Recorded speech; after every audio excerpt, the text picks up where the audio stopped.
Olá! Neste vídeo vamos apresentar o cenário tendencial. O objetivo deste cenário é servir de referência, considerando que todas as dinâmicas passadas e atuais do território continuem business as usual. Começaremos por lembrar primeiro os princípios deste cenário e depois os 4 indicadores ecológicos utilizados. Um cenário será simulado e os resultados dos indicadores serão apresentados. No final do vídeo, será também rapidamente apresentado o último cenário de cumprimento da lei. O cenário tendencial é baseado em 2 princípios.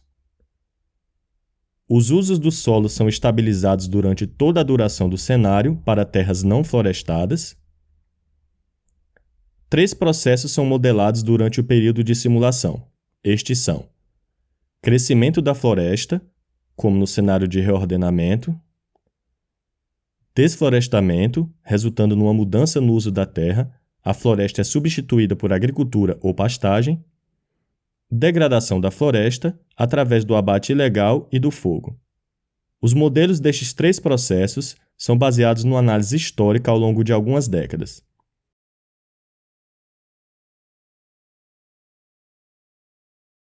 Os indicadores ecológicos são utilizados para avaliar os diferentes cenários simulados, com um horizonte temporal que varia entre 5 e 20 anos. Os 4 indicadores são sempre os mesmos: área florestal, estoque de carbono em floresta, erosão do solo e, finalmente, conectividade dentro de cada uma das 6 zonas de Paragominas. Eles foram apresentados em detalhes no vídeo anterior sobre o cenário de reordenamento. Podemos agora começar a simulação. O horizonte de tempo é o último ano de sua simulação. Lembre-se de que o primeiro ano é sempre 2017. Vamos escolher o ano 2027, ou seja, 10 anos. A distância máxima das atividades humanas é a distância máxima entre uma área de desmatamento e uma área artificial, tais como estradas ou campos.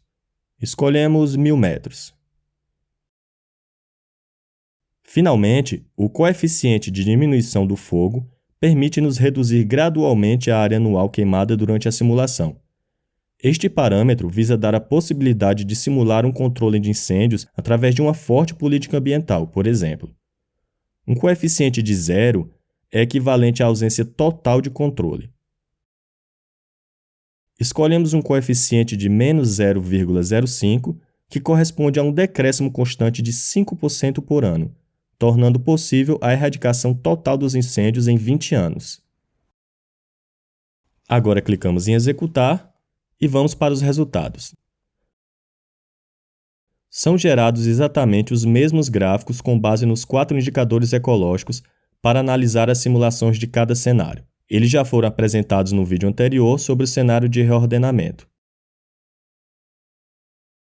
O gráfico 1 mostra que houve uma perda de 5.613 hectares de floresta secundária e uma perda de 14.812 hectares de floresta primária em todo o território. Estas perdas são devidas ao desmatamento e podem também ser agrupadas por capacidade, tal como apresentado no gráfico 2. A floresta é convertida em agricultura na chapada e em pastagem em todas as outras aptidões. Os gráficos 3 e 4 mostram que muito carbono é armazenado em todo o território entre 2017 e 2027, devido ao crescimento das florestas. No entanto, o ganho total é muito inferior ao que pode ser alcançado no cenário de reordenamento.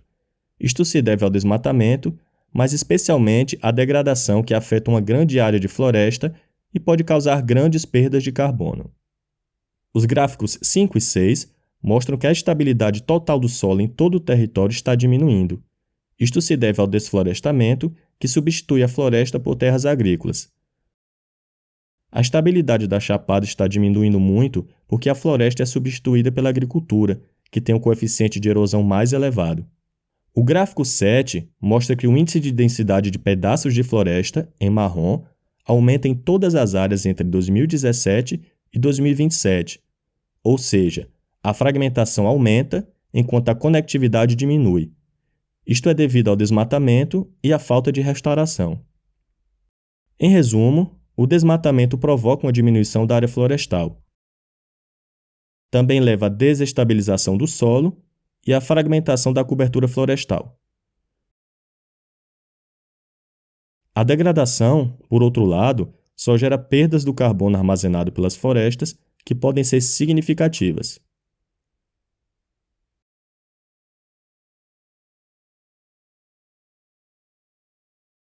O último cenário é o do cumprimento das regras do Código Florestal, promulgado em outubro de 2012, relativo à restauração florestal de áreas de proteção permanente.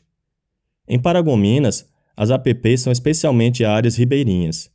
No cenário, as atividades agrícolas e pecuárias nestas APPs são abandonadas para dar lugar à recuperação da floresta secundária.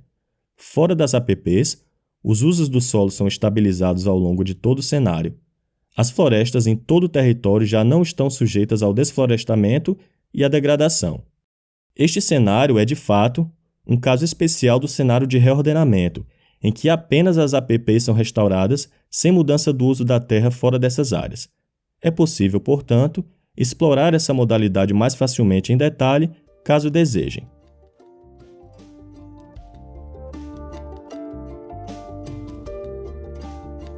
Agradecemos aos atores territoriais de Paragominas, a colaboração da Embrapa e, especialmente, a Prefeitura Municipal pela sua liderança no processo territorial e sua cooperação ativa com os pesquisadores. Uma realização do consórcio For Land Restoration,